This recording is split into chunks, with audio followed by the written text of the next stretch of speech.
Hello, everyone. Welcome back to Speak Smart English. I am so happy you are here with us today. If you are new here, welcome to the family. Quick question. When someone asks you, "How are you?" in English, what happens inside your head? Do you think of the answer in your language first, then translate it? If yes, that's exactly why your English feels slow, feels heavy, feels exhausting. And today, we're going to fix that. Because here's the truth. Fluent English speakers don't translate. They don't go from their language to English.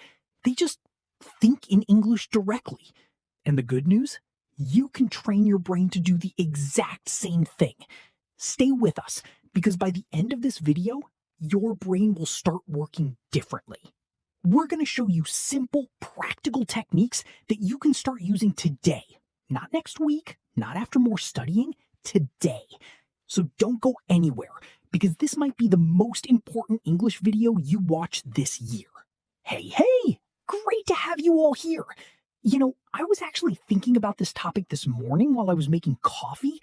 I caught myself translating a thought in my head, and I thought, we need to talk about this. Oh, same. It happens to so many learners, and honestly, it used to happen to me too. That little voice in your head working overtime, translating every single word. And that's exactly what we're talking about today. How to stop translating in your head and start thinking directly in English. This is a game changer. By the end of this episode, you're going to understand why your brain translates, how to train it to stop, and what simple habits will help you think in English naturally. Real techniques, real results. We want to hear from you right now. Do you translate in your head when you speak English? Tell us in the comments, yes or no. It takes 2 seconds, and it really helps us understand you better. And if you haven't subscribed to Speak Smart English yet, please do it right now. Hit that subscribe button and the bell so you never miss an episode. We post every week, and we don't want you to miss anything. All right, let's get into it. First, let's talk about why this translation habit happens in the first place. So here's the thing. When you first learn English, your brain builds a bridge. It takes a word in your language and connects it to an English word. That bridge feels safe. It feels helpful. But after a while, that same bridge slows you down. Exactly. Think of it like this. Imagine you want to say, "I'm hungry." A beginner brain goes, okay, how do I say hungry in my language? Now, what's the English word for that? Okay, I'm hungry. 3 steps. A fluent brain just goes, "I'm hungry." 1 step. Completely automatic. It's like learning to drive. Remember when you first started? You were thinking about every little thing. Mirror, signal, speed, brake. But now, you just drive. You don't think about each step. English works the same way. So the question is, how do you get from 3 steps to 1 step? How do you make it automatic? And we've got 3 powerful techniques for you. But first, pause this video right now and write in the comments, which language does your brain translate from? Tell us. We love seeing where our learners are from. Now, the first and most important thing to understand is this. You don't need to eliminate your language. You just need to build a second direct path. A path that goes straight to English without stopping anywhere else. Think about the word apple. You don't think about what an apple is. You just see the image, right? Red, round, fruit. The goal is to get English words connected directly to images, feelings, and ideas, not to translations. That's the secret. So remember, translation is a bridge. Thinking in English is a highway. Let's build that highway together. Okay, so technique number 1 is so simple that people often don't believe it works. Are you ready? Start thinking in single English words, not sentences, just words. Yes! So for example, you walk into your kitchen in the morning. Instead of thinking in your language, you just look around and say the English words in your head. Coffee, cup, window, sunlight, quiet. That's it. No grammar, no full sentences, just words. And this does something amazing to your brain. It starts connecting English words directly to the things you see and feel every day. Your kitchen becomes an English classroom. Your commute becomes practice time. Here's the formal versus informal difference. In a formal situation, you'd say, "Could you please pass me the coffee?" In an everyday situation, you just think, coffee, cup, me, please. Start with the casual, simple version. Build from there. Here's your practice activity right now. Look around where you are sitting. Pick 5 objects. Say the English word for each one in your head, just 5 words. Can you do that? Write those 5 words in the comments below. We want to see them. First, think in words, not sentences. Second, connect words to images you see around you. Third, do this every single day, even for just 2 minutes.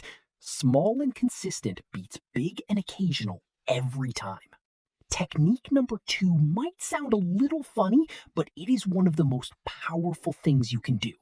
Talk to yourself in English, out loud or in your head. Both work. So let's say you're getting ready in the morning. Instead of silence, your internal voice says, "Okay, I need to shower, then get dressed, then eat something. I'm tired today. What should I wear?" Simple, natural, everyday thoughts, but in English. And here's the key. Don't worry about being perfect. If you don't know a word, use a simple one. Instead of "I'm exhausted," just say "I'm very tired." The goal is to keep the English flowing, not to stop and look up words. This is where tone and delivery matter. When you talk to yourself, use a natural, relaxed voice. The same voice you'd use talking to a friend, not a formal news anchor voice. Just you being you in English. Okay, let's practice together right now. I'll say a situation, and you say the thought in English out loud. Ready? You wake up, and it's raining outside. What do you think? Oh, something like, "Oh no, it's raining. I need my umbrella. I hope the traffic isn't bad." See? Simple. Natural. No translation needed. Did you say yours out loud? Tell us in the comments what you said. There are no wrong answers. So the structure is simple. Think a thought, any thought, and immediately put it into English words. Subject plus verb. I feel. I want. I need. I think. Start every thought with one of those, and you'll always have somewhere to begin. Okay, let's be honest.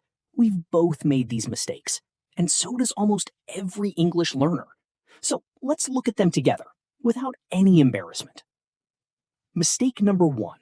Waiting until your English is perfect before you practice thinking in it. Incorrect thinking. I'll start thinking in English when I know more words. Correct thinking? I'll think in English now, with the words I already have. Why is this wrong? Because fluency comes from using the language, not from studying it. You don't get better at swimming by reading about swimming. You get in the water. Mistake number 2. Translating every unknown word immediately. So you're thinking in English, you don't know one word, and you completely stop to look it up. This breaks your flow. Instead, use a simple replacement. Use thing. Use stuff. Keep moving. Oh, this one is so relatable. I used to stop mid-thought to check my phone, and then the whole thought was gone. Now I just keep going and look it up later if I really need it. Mistake number 3. Only practicing when studying. Thinking in English isn't just for study time. It's for cooking, walking, waiting, shopping. Every moment is a chance to practice. And mistake number 4, being too hard on yourself when you slip back into your language. It's going to happen. It happens to everyone. The goal isn't zero translation forever. The goal is less translation over time.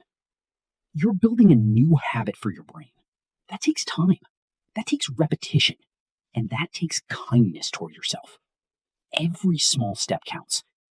Write in the comments, which of these mistakes do you relate to most? Number 1, 2, 3, or 4?